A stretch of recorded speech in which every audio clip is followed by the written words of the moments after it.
হাজিরা তওয়াফ করে এই কাবা শরীফটা কার ঘর? আল্লাহর ঘর। মানে তোমাদের এখানে তুমি বললে আল্লাহ আসমানে থাকে, তুমি বললে মসজিদ মানে আল্লাহর ঘর আল্লাহ। এবার কাবা শরীফ তুমি বলছো কাবা শরীফ আল্লাহর ঘর, মানে এখানে তোমাদের তিন জায়গা আল্লাহ থাকে, তাই তো? তিন জায়গায়, হ্যাঁ তিন জায়গায় থাকে।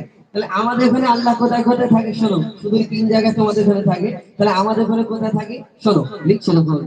তুমি মসজিদে, তুমি কাবা ঘরে, তুমি পাহাড়ে, তুমি তুমি মসজিদে, তুমি কাবা ঘরে, তুমি পাহাড়ে, তুমি মহাসাগরে, তুমি ভিড়ের মাঝে, তুমি নিরালাতে, তুমি ভিড়ের মাঝে, তুমি নিরালাতে, তুমি আধারে প্রভু দিনের আলোতে, তুমি আধারে প্রভু দিনের আলোতে, মানুষের অন্তর রয়েছে ভর করো, মানুষের অন্তর রয়েছে ভর করো, তুমি আল্লাহ শুধু।